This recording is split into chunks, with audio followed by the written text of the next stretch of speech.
Bom, neste momento nós vamos passar para o nosso estudo e nós vamos dar continuidade ao estudo que nós começamos na semana passada. Então a gente começou na aula passada, no domingo passado, a falar sobre a história bíblica em resumo. E o meu propósito nesse estudo é olhar toda a história bíblica à luz de duas passagens que eu entendo que são as mais importantes de toda a Bíblia, que é Gênesis 1:28 e Gênesis 3:15. Em Gênesis 1:28, Deus fala para o homem e para a mulher: sede fecundos, multiplicai-vos, enchei a terra, sujeitai-a e dominai. Então, dando essa grande comissão ao homem e à mulher de encherem a terra, como Deus também encheu quando Ele criou o mundo, né? E também dominarem a terra e assim darem forma, né, a essa terra que Deus já tinha começado a dar forma. O homem daria continuidade então ao que Deus fez na criação, como imagem de Deus que o homem é. E nós vimos também que o homem ele não conseguiu, né, cumprir essa grande comissão. Ele caiu em pecado, ao invés de sujeitar os animais, né, dominar sobre os animais, ele se deixou dominar pela serpente, claramente usada por Satanás. E ele então comeu do fruto proibido, que também havia sido proibido na grande comissão. E ele assim pecou contra Deus. Essa comissão foi prejudicada, a mulher teria agora dificuldade para dar à luz filhos, né? Teria conflitos com o homem, então a multiplicação seria prejudicada. O homem teria dificuldades para sujeitar a terra, porque ele trabalharia, mas a terra daria cardos, abrolhos, né? E ele trabalharia com o suor do rosto dele, né? Para conseguir o pão. Então a grande comissão foi prejudicada com a queda do homem.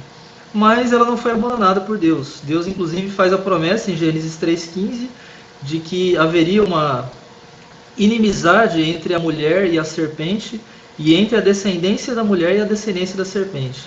E da descendência da mulher então viria um que esmagaria, né, a cabeça da serpente, ainda que fosse ferido no calcanhar. E aí, irmãos, eu vou passar aqui adiante, né?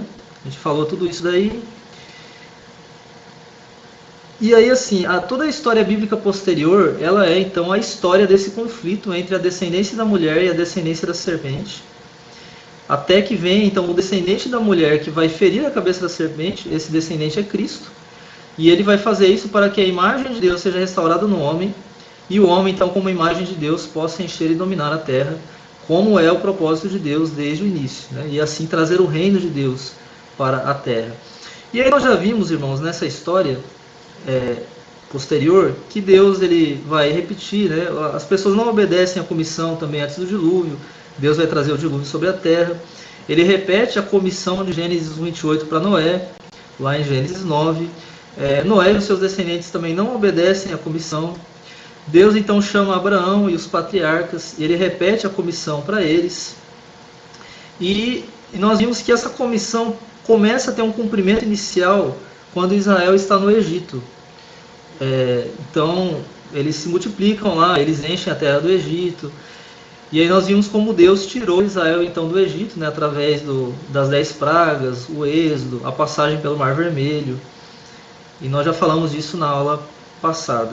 Nesta aula então eu vou continuar a partir do próximo slide aqui, mostrando Israel então no Egito e no deserto aí, quando eles vão para o Sinai. A minha ideia aqui, irmãos, é dar todo o estudo aqui hoje, tá bom? Terminar hoje. Eu não sei se eu vou conseguir. Qualquer coisa a gente vai ter que fazer um terceiro aí. Mas a minha pretensão é terminar hoje, né, esse estudo aí, e deixando assim em duas partes. Então vamos olhar aqui Israel no Egito e no deserto, depois que eles saem do Egito. Agora a gente já está aqui no deserto, né? Então Israel vai chegar ao Sinai, e Deus repetiu a comissão a Israel. Por exemplo, em Êxodo 23:30, nós vemos Deus dizendo o seguinte: pouco a pouco os lançarei diante de ti, os povos de Canaã, até que te multipliques e possuas a terra por herança. Então você vê aqui a ideia de multiplicação e de domínio, né? Lá de Gênesis 28, Deus falando, então, repetindo isso para Israel agora como promessa. E há outras afirmações de Deus aqui que a gente poderia olhar também. Agora, a primeira geração dos israelitas falhou na grande comissão. Porque Moisés vai mandar 12 espias para a terra de Canaã, e eles ficam com medo dos habitantes de Canaã. Eles chegam trazendo um relatório para Moisés, dizendo que os habitantes da terra são gigantes, que as cidades têm muralhas grandes. Eles não vão conseguir, eles dizem, não vamos conseguir conquistar a terra. Então eles são incrédulos. Apenas 2 espias, Josué e Caleb, têm fé de que eles podem possuir a terra. Mas por causa dessa incredulidade, então, que contaminou todo o povo, Deus vai julgar essa primeira geração de israelitas que sai do Egito, fazendo-os caminhar 40 anos no deserto. Os espias ficaram 40 dias em Canaã, espiando a terra. E aí 10 deles são incrédulos e contaminam o povo. E aí Deus traz um juízo, então, de que o povo ficará no deserto 40 anos, por causa da sua incredulidade. Agora, irmãos, apesar de a comissão novamente não ter sido cumprida, Deus não desistiu dessa comissão.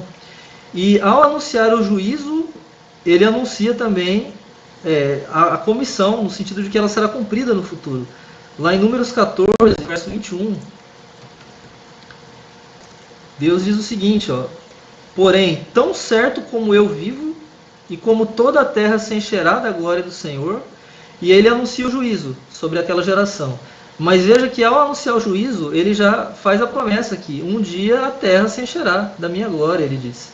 Que era o meu propósito em Gênesis 1:28. Que por meio de imagens de Deus, a minha glória se espalhasse pela terra. Isso não aconteceu nessa geração, Deus diz, mas um dia vai acontecer. E ele reafirma isso, como uma profecia sobre o futuro. E aí nós vemos que a segunda geração dos israelitas, ela começou a cumprir essa comissão. Então a primeira geração vai morrer no deserto, mas então a segunda geração, a gente vê em Deuteronômio 1:10, e Deuteronômio já é um discurso que Moisés faz à segunda geração, quando Israel já está prestes a entrar em Canaã. Deuteronômio 1:10 nós vemos o seguinte, Moisés dizendo, o Senhor vosso Deus vos tem multiplicado, e eis que já hoje sois multidão como as estrelas dos céus. Então, de novo, você vê um início de cumprimento da comissão aqui por parte da segunda geração. Eles estão se multiplicando como Deus tinha mandado lá a Adão e Eva no Jardim do Éden. Mas aí, vamos continuar então. Israel vai entrar então em Canaã. A comissão, na verdade, vai ser repetida para essa segunda geração. E a gente poderia ler esse texto, eu não vou ler aqui, mas Deus vai repetir. E há também a profecia de Balaão, dizendo que de Jacó vai sair o dominador. Você vê isso lá em Números 24:19. Claramente aqui uma referência a Gênesis 1:28. O homem deveria dominar, e esse que vai dominar vai sair de Jacó. Balaão profetiza. E aí Israel entra em Canaã. Moisés morre, Israel entra sob a liderança de Josué. Eles vão conquistar boa parte da terra. O episódio mais conhecido da conquista certamente é a conquista de Jericó, que foi conquistada sem esforço de mãos humanas. Deus apenas falou para o povo de Israel ficar andando em volta da cidade, e as muralhas caíram. E então Israel começou a conquistar a terra de Canaã. E aí o cumprimento, o início de um cumprimento aí da comissão, que era exatamente de sujeitar a terra, lá em Gênesis 1:28. Eles já começam a sujeitar a terra aí. Nessa conquista, irmãos, acontecem algumas coisas interessantes. Por exemplo, em Josué 10, versos 24 e 25. Nós temos aí o povo vencendo os seus inimigos e pisando neles, na cabeça deles. Trazidos os reis a Josué, chamou este todos os homens de Israel e disse aos capitães do exército que tinham ido com ele, chegai, ponde o pé sobre o pescoço destes reis. E chegaram e puseram os pés sobre os pescoços deles. Então Josué lhes disse, não temais, nem vos atemorizeis, sede fortes e corajosos, porque assim fará o Senhor a todos os vossos inimigos, contra os quais pelejardes. Aqui uma clara alusão a Gênesis 3:15, o descendente da mulher pisando a cabeça da serpente. E eles entram então na terra da serpente, Canaã, dos descendentes da serpente, e eles começam a pisar cabeças.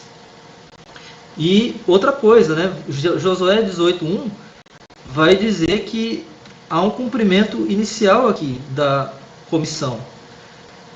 Diz assim que a terra estava sujeita diante deles. o que Deus pediu para Adão fazer lá em Gênesis 28, né? Sujeitar a terra. E aqui está sendo dito que a terra, pelo menos a de Canaã, estava sujeita diante deles. Então há um cumprimento inicial aqui da comissão. Porém, irmãos, não foi um cumprimento total, porque a geração que entrou em Canaã também falhou na comissão. Não conquistou plenamente a terra e não expulsou totalmente seus habitantes descendentes da serpente. Você pode ver em Josué capítulo 1, vai ser descrito lá vários povos que os israelitas deixaram em Canaã. Eles não destruíram esses povos e deixaram muitos deles vivendo lá. Então eles não cumpriram como deveriam a comissão. E por conta disso, no período dos juízes, Israel sempre ficava sob o domínio de alguma nação por conta dos seus pecados, até que eles se arrependiam e Deus lhes dava livramento por meio de um juiz, sendo Samuel o último. Então você vê nesse texto de Juízes 2, verso 10 ao 23, um resumo aí do livro de Juízes. O resumo é basicamente o seguinte: Israel peca e Deus deixa eles então sob o domínio dos descendentes da serpente. Quando eles se arrependem, Deus então traz um juiz que coloca agora Israel como dominador sobre os descendentes da serpente. E esse ciclo vai se repetindo. Os juízes mais conhecidos aí são Débora, você tem aí Gideão, Jefté, Sansão, e o último, como eu disse, é o próprio Samuel, né? Já entrando aí no livro de 1 Samuel. Então, eles não conquistaram plenamente a terra, não cumpriram plenamente a comissão.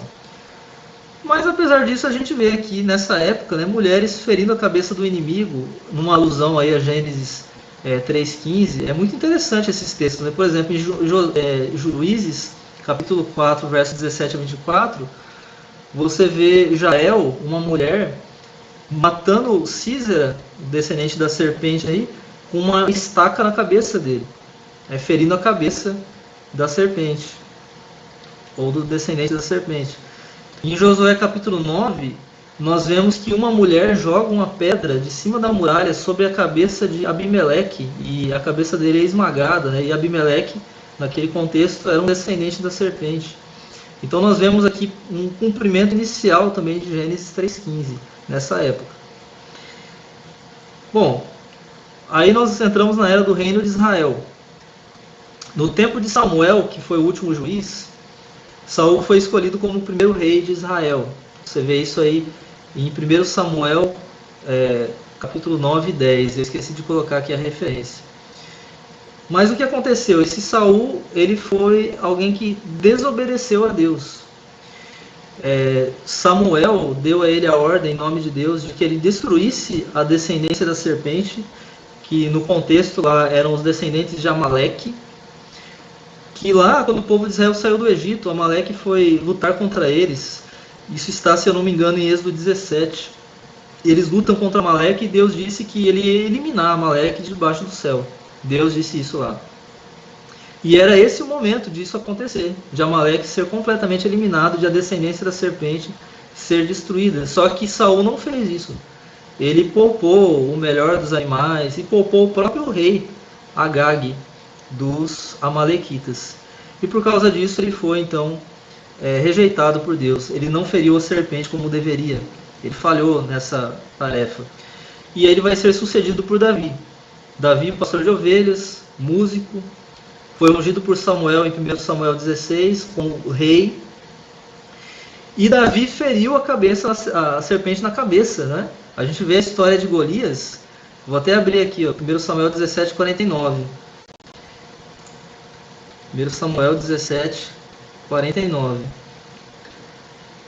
Que diz assim: Davi meteu a mão no alforje e tomou dali uma pedra, e com a funda lhe atirou e feriu o filisteu na testa.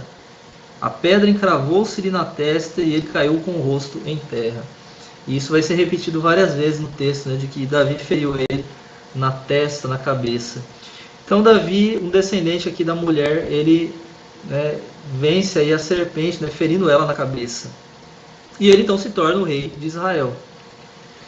E Davi, irmãos, o período de Davi e do seu filho Salomão é o período em que a gente vê no Antigo Testamento vamos dizer assim, o maior cumprimento da comissão. Se há um período na história do povo de Deus, antes da vinda de Cristo, em que a comissão pareceu estar sendo cumprida plenamente, se houve um período, foi o período de Davi e de Salomão. Nós vemos em 1 Crônicas 22:18 uma descrição do reinado de Davi, 22:18, quando diz assim: porventura não está convosco o Senhor vosso Deus, e não vos deu paz por todos os lados? Pois entregou nas minhas mãos, Davi dizendo aqui, os moradores desta terra, a qual está sujeita perante o Senhor e perante o seu povo. É como se ele estivesse dizendo assim: olha, o que não foi feito no tempo dos juízes aconteceu no meu tempo.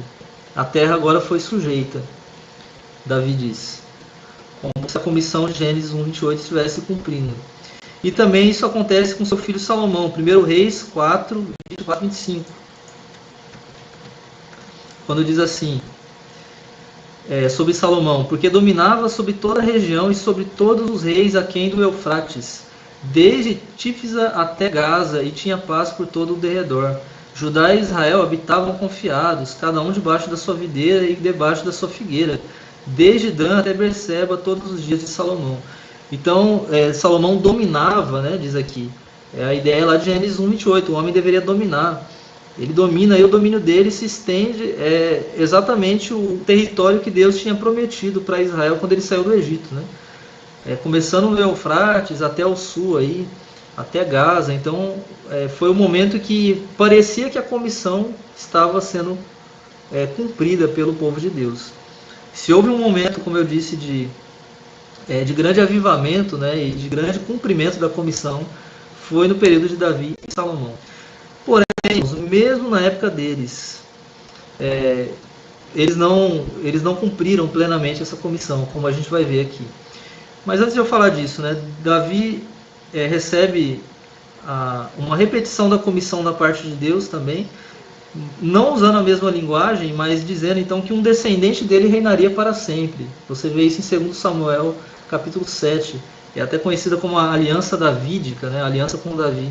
Então Deus diz: olha, um descendente teu vai se assentar no trono e vai reinar para sempre. Deus fez essa promessa para Davi. E no período de Davi e Salomão, vários salmos foram escritos falando de um período futuro em que um rei da descendência de Davi dominaria a terra e feriria a serpente. Então há salmos, né, escritos por Davi, por Salomão e por outras pessoas também, descrevendo esse período futuro, em que esse rei prometido por Deus, descendente de Davi, ele de fato reinaria sobre toda a terra e ele feriria a serpente. Apenas um exemplo aqui, não dá para a gente ver muita coisa, né? Mas, por exemplo, o Salmo 72. Diz assim: domine ele de mar a mar, e desde o rio até os confins da terra. Curvem-se diante dele os habitantes do deserto, e os seus inimigos lambam o pó. É uma profecia aqui sobre o reino messiânico. Veja aí a linguagem de Gênesis 1:28, né? Tem o Salmo 110 também, que fala sobre ele ferir a cabeça da serpente. Ele julga entre as nações, enche-as de cadáveres, esmagará cabeças por toda a terra. Olha aí, né, a promessa de Gênesis 3:15, de que o descendente da mulher vai esmagar a cabeça da serpente. Então há essas promessas nesse tempo de grande avivamento, de grande cumprimento da comissão, reinado de Davi e Salomão. Porém, eles também falharam. Davi falhou quando ele se relacionou com Batseba, uma mulher casada, ele adulterou. Ele contribuiu aí para a morte do seu esposo. E ele também pecou no censo, lá em 2 Samuel capítulo 24. Ele não deveria ter feito o censo de Israel. O fazer o censo foi uma falta de confiança de Davi de que Deus, de fato, multiplicaria o seu povo e faria com que ele enchesse a terra. E ele faz esse censo numa espécie de dúvida, né, de descrença dessas promessas de Deus. E ele então falha. Salomão fez a mesma coisa, ele falhou, no caso de Salomão, misturando-se com a descendência da serpente, como você vê em 1 Reis capítulo 11. Salomão casou-se com mulheres estrangeiras, ele praticou o casamento misto, que era proibido por Deus, e foi inclusive uma das causas do dilúvio, como nós falamos na aula passada. A relação de crentes com descrentes. E Salomão, ele se mistura, então, fazendo aí com que as descendências que são opostas se misturem. Isso é contrário ao que Deus ensinou. E por causa dessa desobediência, irmãos, então Davi e Salomão, por mais que pareceram cumprir a comissão assim da forma máxima no Antigo Testamento, eles ainda não cumpriram de forma definitiva, falharam, e Deus então vai trazer um juízo dividindo o reino de Israel em dois reinos. O reino do norte, que vai ser chamado de Israel mesmo, com Jeroboão iniciando esse reino como rei, e o reino do sul, chamado Judá, com Roboão, esse sim um descendente de Davi. Então o restante da história aí do povo de Deus na Terra Prometida é uma história dividida, dois reinos. O reino do norte teve várias dinastias e sempre esteve distante de Deus. Jeroboão já faz os 2 bezerros de ouro lá para serem adorados. Então foi um reino que sempre esteve distante. O reino do sul teve apenas a dinastia de Davi mesmo, só descendentes de Davi reinando, e teve períodos de altos e baixos. Então tiveram reis muito ruins, como Acaz, Manassés, mas reis bons também, como Josafá, Ezequias, Josias, né? Então o reino do sul teve esses altos e baixos. E nesse período, irmãos, do reino dividido, Deus foi levantando vários profetas para chamar o seu povo ao arrependimento e para profetizar a vinda do reino de Deus, o cumprimento futuro da grande comissão. Então você tem Elias, Eliseu, os profetas escritores, Isaías, Jeremias, Ezequiel. Ezequiel é um pouco depois, né? Ele já vai estar na época do cativeiro. Aí você tem Oséias, né? Todos os profetas escritores que a gente tem na Bíblia são desse período aqui, do reino dividido. E nesse período, então, há a profecia da vinda do reino de Deus. Isaías 7,14 profetiza aqui de uma virgem virá, então, aquele que vai reinar. E Isaías 9, verso 1 ao 7, se profetiza também o reinado do Messias. Isaías 9, quando diz assim, que o povo que andava em trevas viu grande luz, e aos que viviam na região da sombra da morte resplandeceu-lhes a luz. E aí fala então de um menino que nos nasceu, um filho que se nos deu, o governo está sobre os seus ombros, e o seu nome será maravilhoso conselheiro, Deus forte, Pai da eternidade, príncipe da paz, e ele vai reinar. No tempo do reinado dele vai haver juízo e justiça e tudo mais. E há outras, Isaías 11, a gente poderia citar também, fala desse reinado messiânico. Então, nesse período, ainda que o povo de Deus esteja dividido por um juízo de Deus contra o seu pecado, Deus ainda fala, a comissão vai ser cumprida no futuro. Agora, o reino do norte vai falhar na comissão, o reino do sul também, ao invés de sujeitarem as nações vizinhas, descendentes da serpente, eles vão se sujeitar a elas e aos seus deuses. O reino do norte, claramente, na época de Acabe, eles adoram Baal, são deuses de outras nações. Acabe se mistura aí com Jezabel, descendência da serpente. Então é uma loucura o reino do norte. O reino do sul, como eu falei, tem altos e baixos. Mas chega no final aí com Manassés. Manassés faz a mesma coisa, ele se sujeita às nações vizinhas, faz a mesma coisa que elas. Oferece inclusive um filho dele em sacrifício a deuses falsos. E aí Deus fala, não tem mais jeito, vou trazer o juízo aí. Deus trouxe o juízo contra o reino do norte, levando eles para o cativeiro assírio no ano 722 a.C. E o reino do sul vai para o cativeiro babilônico no ano 586 a.C. Juízos por não terem cumprido a grande comissão. Mas a comissão foi repetida ao povo de Israel no cativeiro.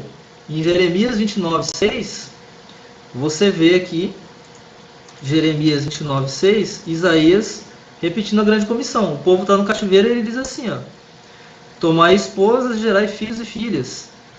Tomai esposas para vossos filhos e dai vossas filhas a maridos, para que tenham filhos e filhas. Multiplicai-vos aí e não vos diminuais. Então, de novo a comissão aparece. Deus não desistiu dessa comissão. E fala, multipliquem-se. E aí Deus também vai prometer que a comissão seria cumprida no futuro. Ezequiel vai profetizar isso. Eu não vou ler aqui, mas há várias profecias de Ezequiel falando de um cumprimento futuro da comissão, quando houvesse a nova aliança. e há a profecia de que o reino de Deus dominaria o mundo inteiro. Em Daniel capítulo 2, por exemplo, nós temos aquela visão de Daniel, né, o sonho de Nabucodonosor, na verdade, de uma pedra pequena ferindo uma estátua. Então a estátua vem abaixo e a pedra se torna uma montanha que enche toda a terra. A explicação de Daniel é que a estátua representa os reinos mundiais, que serão destruídos então pela pedra, que é o reino de Deus, e é uma pedra então que vai dominar o mundo inteiro, né? Uma montanha que enche toda a terra. Então o reino de Deus dominaria o mundo um dia. Isso aconteceria no futuro. Israel voltou do cativeiro no ano 538 a.C., né, quando Ciro decreta o retorno. Você pode ver isso lá em 2 Crônicas 36. E eles até achavam que com o retorno do cativeiro, então seria o começo aí do reino de Deus. Mas a verdade é que eles continuaram ainda sob o domínio de nações estrangeiras, que eram descendentes da serpente, né? A Pérsia, por exemplo, a Grécia, depois com Alexandre o Grande e os seus generais que o sucederam. Depois, finalmente, eles ficam sob o domínio romano. E quando Jesus vem ao mundo, né, Israel está sob o domínio de Roma mesmo. Então eles estão sendo dominados ao invés de dominarem. Não era ainda o momento de a comissão ser cumprida plenamente. E nesse contexto, então, de retorno do cativeiro, Zacarias, um dos últimos profetas do Antigo Testamento, profetizou um cumprimento futuro da comissão, de Gênesis 1:28. Mas o cumprimento pleno dessa comissão estava reservado para um Novo Testamento. E aí nós entramos no cumprimento finalmente, né, da comissão de Gênesis 1:28 e da profecia de Gênesis 3:15. Quando Jesus vem ao mundo, irmãos, ele cumpre então aquilo que tinha sido dito em termos de profecia e aquele mandamento que Deus tinha dado também. Jesus é a imagem do Deus invisível. Olha só, Adão foi criado à imagem de Deus, para dominar. E Jesus é a imagem do Deus invisível. E ele veio para restaurar a imagem desse Deus, né, invisível no homem. O homem teve a sua imagem, como nós já vimos no estudo passado, né, a imagem foi distorcida por causa da queda. Mas Jesus, como a imagem de Deus, vem restaurar a imagem de Deus no homem. Ele também é o último Adão, que veio fazer o que o primeiro Adão não fez. Paulo faz esse contraste em Romanos capítulo 5, a partir do verso 12. Então aquilo que Adão não fez, Cristo veio para fazer. Ou aquilo que Adão fez, Cristo veio para desfazer. Adão desobedeceu, Cristo vem para obedecer. Ele é o último Adão. Houve vários Adãos, podemos dizer assim, no decorrer da história, não é? Noé, Abraão, Israel, aos quais Deus vai repetindo a comissão. Mas Jesus é o último Adão que vai de fato cumprir essa comissão. E ele é o verdadeiro Israel que veio fazer o que o antigo Israel não fez. Israel, como um segundo Adão, um terceiro Adão, deveria ter obedecido a comissão e não obedeceu, mas Jesus vai fazer o que esse Israel não fez. Em resumo, irmãos, Jesus é o rei que veio estabelecer o reino de Deus. Ele veio estabelecer o reino de Gênesis 1:28. E veja só como Jesus fez isso. Na encarnação de Jesus, nós temos a vinda do rei. Quando ele vem ao mundo, como é dito até para Maria, lá em Lucas capítulo 1, ele é um rei da descendência de Davi que veio para reinar. Quando Jesus nasce, acontece o primeiro conflito com a serpente.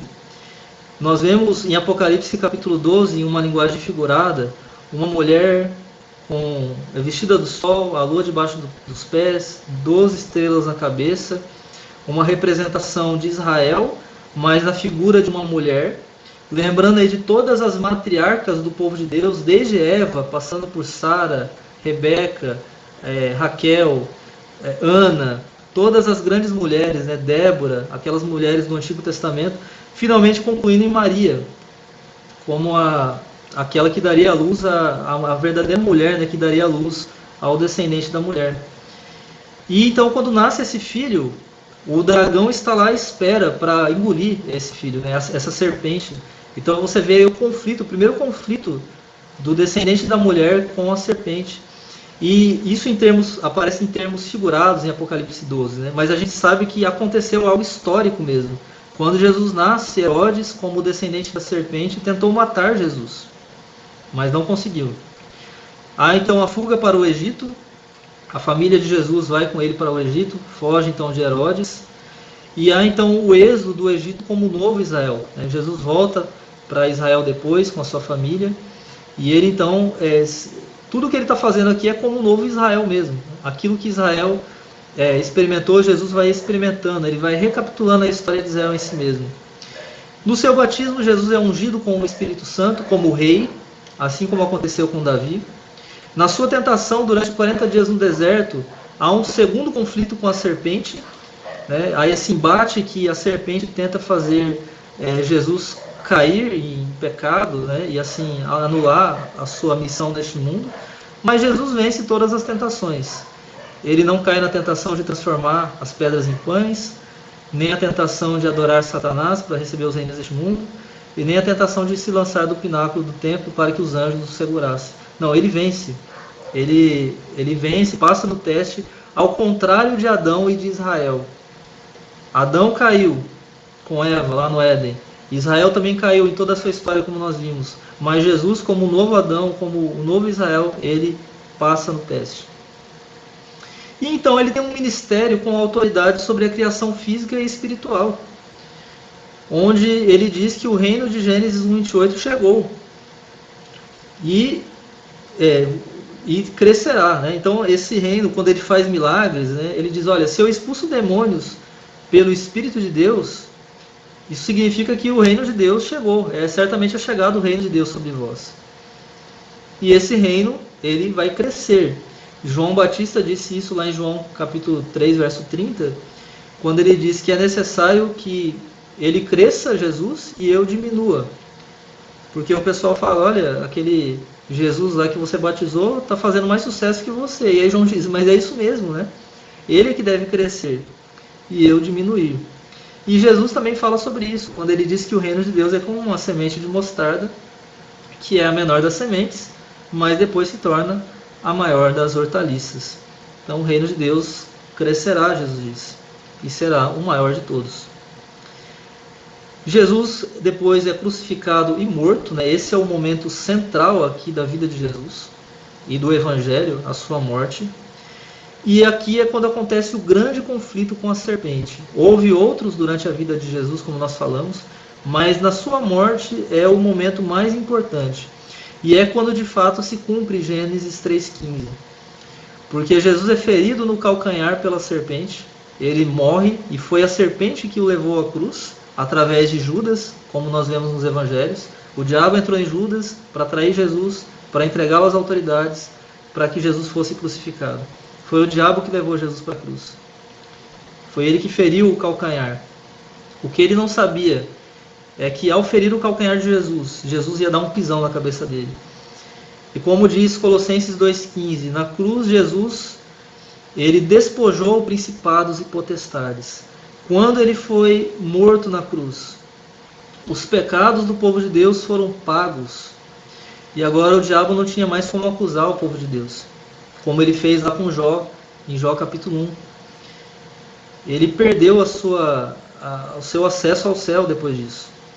Ou como diz em Hebreus 2 também, Jesus pela sua morte venceu aquele que tinha o poder da morte, a saber, o diabo, e assim livrou todos aqueles que pelo pavor da morte estavam escravizados durante toda a vida. Então Jesus, na sua morte, venceu a morte, venceu Satanás, venceu o pecado, ele pisou a cabeça da serpente. Mas Jesus não ficou morto. O último Adão, Cristo, recebeu vida eterna pela sua obediência. Adão receberia vida eterna, nós vimos isso no estudo passado. Se ele obedecesse à grande comissão, ele teria vida eterna, ele entraria no descanso escatológico. Ele não obedeceu, mas então vem o último Adão, obedece, ele nunca caiu, nós vimos na tentação, ele passou em todos os testes, e então ele recebe vida eterna, para si e para todos os seus descendentes espirituais. E aí recebeu também toda a autoridade no céu e na terra. E nós vemos aqui, quando Jesus fala isso em Mateus 28, toda a autoridade me foi dada no céu e na terra, que agora realmente, como último Adão, ele já tem autoridade sobre o mundo inteiro. Ele recebeu aquilo que Adão tinha perdido na queda. E agora Jesus pode cumprir a comissão de estender o reino de Deus por todo o mundo. Como é que Jesus vai fazer isso, irmãos? Ele dá uma grande comissão à igreja em Mateus 28, quando ele diz: ide, fazei discípulos de todas as nações, batizando-os em nome do Pai, do Filho e do Espírito Santo, ensinando-os a guardar todas as coisas que vos tenho ordenado. E eis que sou convosco todos os dias, até a consumação do século. Então ele diz que os discípulos deveriam estender, né, o seu reino por todo mundo. Jesus falou antes, né, toda a autoridade me foi dada no céu e na terra. Essa autoridade é estendida por todo mundo, né, de uma forma visível, através do fazer as nações discípulas. E isso de duas formas: batismo e ensino. E isso seria possível porque Jesus estaria com os discípulos. Eles não estariam sozinhos. Eles não fariam isso com o próprio poder, com a própria força, mas com o Cristo ressurreto que estaria com eles, como um rei, né, que batalha junto com o seu exército, tomando a frente na linha de batalha. E nós vemos aqui, irmãos, uma repetição de Gênesis 1:28 para a igreja, que é o corpo do último Adão. Ainda que a linguagem não seja exatamente a mesma em termos de palavras, a ideia é a mesma. E nós temos aqui a repetição da comissão, né, mais em termos da linguagem que foi usada com Abraão, lá em Gênesis 12, né, falando de nações. Né, é uma repetição da comissão.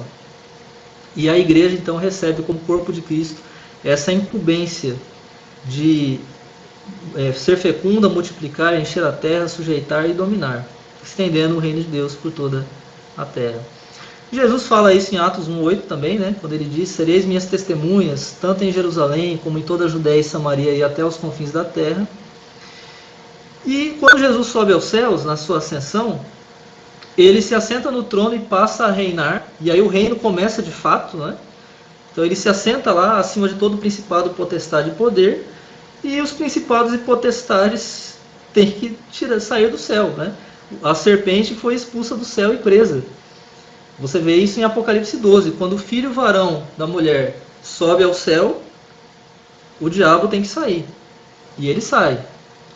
E ele é preso, como é descrito lá em Apocalipse capítulo 20, para não mais enganar as nações. Ele foi expulso do céu e não pode mais nos acusar diante de Deus, e ele foi preso e não pode mais enganar as nações.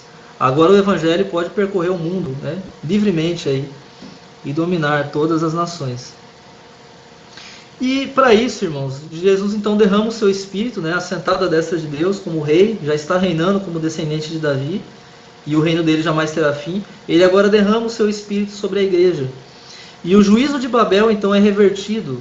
Em Babel as nações foram divididas. Agora no Pentecostes elas começam a ser reunidas em um único corpo, que é o corpo de Cristo. Como ele disse, quando ele fosse levantado, ele atrairia todos a si mesmo. E isso agora vai ser possível por meio do Espírito Santo atuando na igreja. E a igreja assim recebe o poder para multiplicar, encher a terra, de Jerusalém até os confins da terra. E é muito interessante, irmãos, o livro de Atos, quando ele descreve o crescimento da igreja. Porque ele vai usar frases de resumo que usam a mesma linguagem de Gênesis 1:28 para descrever o crescimento da igreja e da palavra. Como que dizendo assim: agora sim, a comissão está sendo cumprida. Finalmente, através do último Adão, com seu corpo a igreja, a comissão de Gênesis 1:28 está sendo cumprida. Na primeira sessão de Atos, nós vemos a igreja pregando em Jerusalém, e a frase de resumo dessa sessão, que é Atos 6, verso 1 e verso 7, vai dizer que a palavra cresceu, usando aí o termo ser fecundo. Quando você vê cresceu aqui em Atos, esse termo, ele é o termo ser fecundo lá em Gênesis 1:28, na tradução grega do Antigo Testamento. Então, a linguagem é usada, a palavra cresceu e o número dos discípulos se multiplicou, Gênesis 1:28, em Jerusalém. Então, a comissão começa a ser cumprida na cidade de Jerusalém. Mas Jesus falou que ia começar lá e ia se estender até os confins da terra. E é o que a gente vê. Depois, na próxima sessão de Atos, que termina em capítulo 9, verso 31, a igreja cresceu em número na Judéia, Galiléia e Samaria. Você pode ler isso lá em Atos 9:31. Depois a palavra cresceu e se multiplicou nas regiões da Fenícia, Chipre e Síria. E isso aí termina em Atos 12:24 com essa frase de resumo. Depois, as igrejas aumentaram em número na Ásia Menor. Atos 16, verso 5 fala isso. Depois a palavra cresceu na Ásia Menor e na Grécia. Atos 19, verso 20. Então, veja só, a palavra começou em Jerusalém, uma cidadezinha lá no Oriente Médio, e agora já chegou na Europa já. E para Paulo, irmãos, isso não era suficiente, pois ele desejava ir até Roma, como diz Atos 19, 21. Que ele de fato foi, não como ele esperava, né? Ele foi preso para lá, mas Deus usou em Roma, ele pregou o evangelho lá, e ele diz, antes de chegar em Roma, em Romanos 15, verso 28, ele ainda não tinha visitado a cidade de Roma quando ele escreve em Romanos, e ele diz que o desejo dele era de Roma ir até a Espanha, e segundo a tradição ele foi. A Espanha é o limite aí do mundo conhecido da época, né? Depois da Espanha só tem o Oceano Atlântico. Então o objetivo de Paulo era encher o mundo com a glória de Deus. O objetivo, irmãos, é que o último Adão encha todas as coisas por meio do seu corpo, a igreja. E é exatamente isso que Paulo fala em Efésios 1, 23, Efésios 4, do 10 ao 16, que eu vou ler aqui. Veja só que a coisa não deveria terminar em Atos 28. Em Atos 28 a igreja termina em Roma, mas esse não é o fim. Tinha muita coisa para ser conquistada ainda. E aí nós entramos dentro dessa história. Nós fazemos parte dessa história da igreja depois de Atos 28, o que alguns chamam de Atos 29, em que a igreja deve se espalhar por todo mundo. Ela deve ser fecunda, multiplicar, encher a terra, sujeitar e dominar o mundo inteiro, fazendo discípulos de todas as nações, ou fazendo todas as nações discípulas, numa tradução literal de Mateus 28, 19. Vamos ler esses textos aqui, irmãos, Efésios 23 e Efésios 4, 10 ao 16. Nós já estamos chegando ao final, tá bom? Efésios 1, 23. É dito assim, que a igreja, né? A igreja é o corpo de Jesus, ela é a plenitude daquele que a tudo enche em todas as coisas. Seria tipo assim, ela é o enchimento, uma tradução literal seria, ela é o enchimento daquele que a tudo enche em todas as coisas. O texto diz que Jesus vai encher todas as coisas. E o enchimento de Jesus é a igreja. Em outras palavras, a igreja é o meio de Jesus encher todas as coisas. E encher aqui lembra lá de Gênesis 1, 28. A comissão. Em Efésios 4, a partir do verso 10, nós temos então a informação de que aquele que desceu, Jesus, é também o mesmo que subiu acima de todos os céus para, olha aí, encher todas as coisas. E como é que ele faz isso? Ele vai conceder à igreja oficiais da palavra, para que os santos sejam aperfeiçoados, para que assim os santos desempenhem o seu ministério, o seu serviço, para que assim o corpo de Cristo seja edificado. E isso vai acontecer até que todos cheguemos à unidade da fé e do pleno conhecimento do Filho de Deus, a perfeita varonilidade, olha aqui, à medida da estatura da plenitude de Cristo. A edificação do corpo de Cristo, ela continua até que o enchimento de Cristo, aquele que deve encher todas as coisas, né? Como está aqui no verso 10. Até que esse enchimento seja alcançado. Até que a grande comissão de Gênesis 1, 28 seja cumprida. Portanto, irmãos, o objetivo é que o último Adão encha todas as coisas, e ele o fará por meio da igreja, que é o seu corpo. O final da história, irmãos, é que Jesus reinará até que ponha todos os inimigos debaixo dos seus pés, e da igreja. Inclusive em Romanos 16, 20 diz que em breve, Paulo diz, em breve Deus esmagará debaixo dos vossos pés a Satanás. Não é só Jesus que coloca Satanás debaixo dos seus pés, mas a igreja como corpo de Cristo também colocará o diabo debaixo dos seus pés, cumprindo aí Gênesis 1, 28 e Gênesis 3, 15. Então Jesus está reinando e está submetendo os seus inimigos. O reino deles está se expandindo pelo mundo inteiro. E ele vai reinar até que o último inimigo seja vencido. Que último inimigo é esse? Vamos ver aqui a sequência. Pouco antes de Jesus voltar, Satanás será solto para preparar um último conflito entre a descendência da serpente e a descendência da mulher. Você pode ver isso em Apocalipse 20. Então o diabo está preso atualmente, ele foi preso na primeira vinda de Cristo, mas um pouco antes de Jesus voltar ele é solto. E ele prepara esse último conflito entre a descendência da serpente e da mulher. Um conflito aí que não vai levar a lugar nenhum, porque ele já foi vencido na cruz. Então quando Jesus voltar, ele vai lançar a serpente, Satanás, no lago de fogo e enxofre, juntamente com a sua descendência, pondo fim ao conflito de Gênesis 3,15. Você vê isso lá em Apocalipse 20. O diabo é lançado no lago de fogo e enxofre, e junto com ele todos aqueles que são seus descendentes. Como, por exemplo, aquele que pratica a mentira, como está lá em Apocalipse 21, verso 8. E o diabo é o pai da mentira. Então a sua descendência, né, aqueles que mentem também, aqueles que pecam, como o diabo, que não tiveram, não creram, não confiaram em Jesus, eles serão lançados no lago de fogo junto com o diabo. E assim a descendência da serpente vai ser finalmente destruída. E o último inimigo, irmãos, é exatamente a morte, que será vencida na ressurreição dos crentes. Então, quando Jesus voltar, ele também vai ressuscitar a todos, né? Mas os crentes serão ressuscitados com um corpo semelhante ao de Jesus. E nesse momento a morte será vencida, tragada será a morte pela vitória, Paulo disse em 1 Coríntios 15. E aí o reino de Gênesis 1:28, ele será consumado em novos céus e nova terra. Você pode ler isso em Apocalipse 21. Mas rapidinho aqui, ó, nós vemos o início, né? Quando diz que vi novo céu e nova terra, pois o primeiro céu e a primeira terra passaram e o mar já não existe. O mar é a morada dos poderes do mal, né? Em Apocalipse e na Bíblia. Ele é o abismo e também já não existe, acabou. Não existe mais inimigos de Deus agora. Vi também a cidade santa, a Nova Jerusalém, a igreja, né? A igreja que glorificada, que descia do céu da parte de Deus, ataviada como noiva adornada para o seu esposo.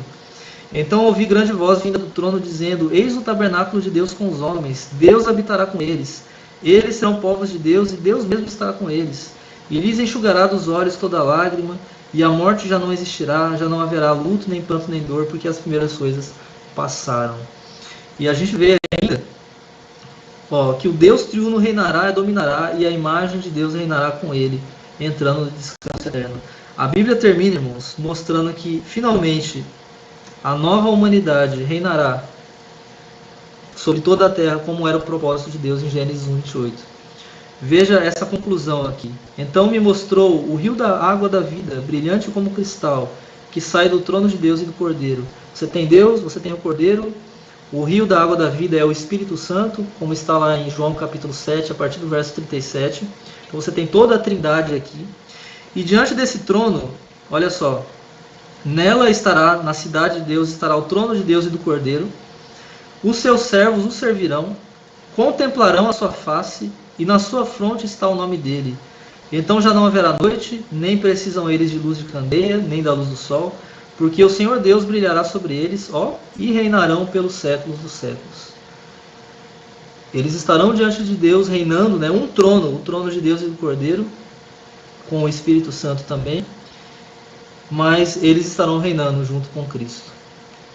E Gênesis 1:28 finalmente se cumprirá.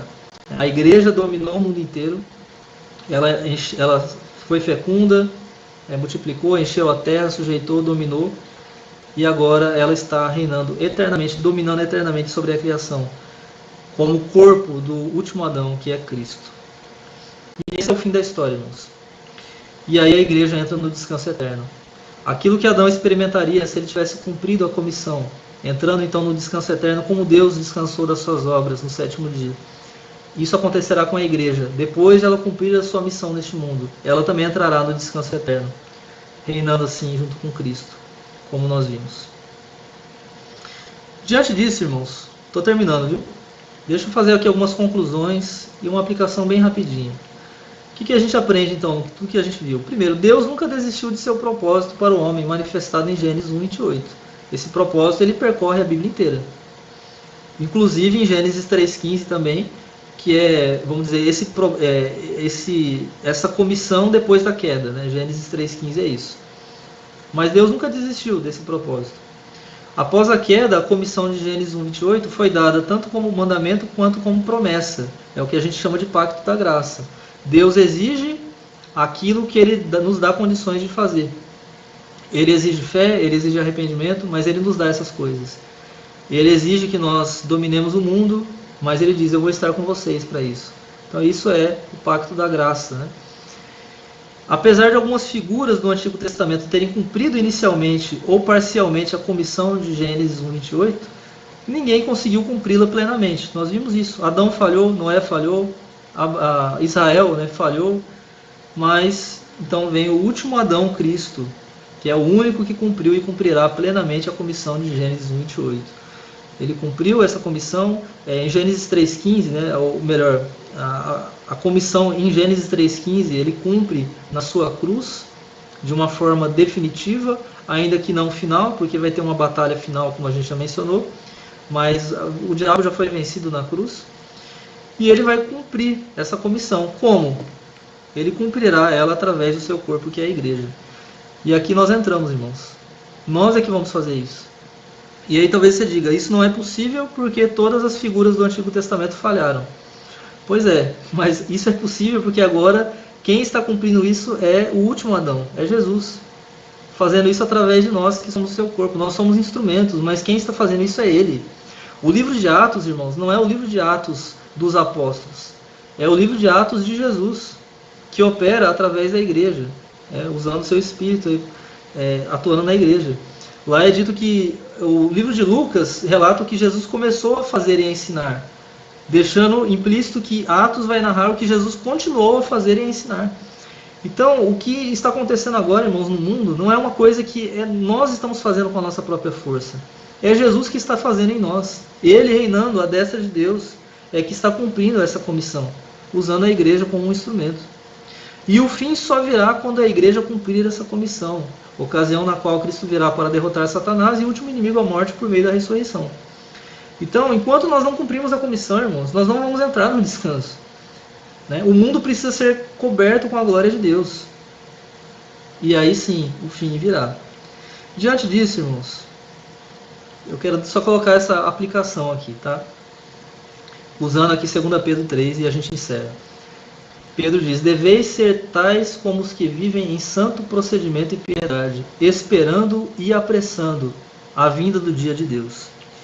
E eu coloquei o apressando aí, coloquei um colchete, isso não está no texto, mas uma interpretação. Como é que eu apresso? Pelo cumprimento da comissão. Então, irmãos, a minha aplicação aqui é a seguinte. Nós estamos aqui num período de pandemia em que alguns estão falando assim, eu quero que Jesus volte logo, eu quero que Jesus volte logo. E nós devemos esperar, irmãos, pela vinda do dia de Deus. Nós devemos ansiar por isso com todo o nosso coração. Mas nós não devemos ficar esperando parados. A espera que a igreja faz é uma espera que apressa essa vinda. E ela apressa exatamente cumprindo aquilo que vai trazer a vinda de Jesus. Jesus não voltará, irmãos, enquanto ele não colocar todos os inimigos debaixo dos pés, e o último inimigo é a morte. Então, nós não podemos descansar enquanto nós não cumprimos a comissão, que nós sabemos é que Jesus vai cumprir através de nós. Então, não olhe para essa pandemia e não deseje pecaminosamente ser simplesmente livre desse sofrimento sem fazer o seu trabalho. Claro, irmãos, há pessoas que estão sendo tiradas de nós, Inclusive ontem faleceu mais uma pessoa muito querida, o pastor João Inácio, Deus tem tomado alguns servos que já fizeram a sua parte, no cumprimento da grande comissão. Mas nós aqui ficamos. E Deus não nos tirou ainda daqui. Então, enquanto nós estamos vivos, irmãos, vamos espalhar o Evangelho por todo mundo. Vamos conquistar o mundo para Cristo. Não espere a segunda vinda de Jesus sentado. Não faça isso. Vá você e faça isso com todos aqueles que você conhece. Comece por aqueles que estão próximos de você, parentes, amigos, pessoas com quem você tem conversado, ainda que à distância nessa pandemia. E assim estenda o reino de Deus por toda a terra. Apresse assim a vinda de Cristo. E quando o mundo, irmãos, for coberto pela glória de Deus, Jesus voltará. E nós entraremos no descanso eterno com Ele. Mas não antes disso. Então, mãos à obra. Arregacemos as nossas mangas e vamos fazer aquilo que Deus pediu que nós fizéssemos. Na confiança, irmãos, de que nós venceremos. Nós estamos sendo instrumentos do último Adão e ele cumprirá a comissão. Ele não falhará. Ele está conosco todos os dias até a consumação do século.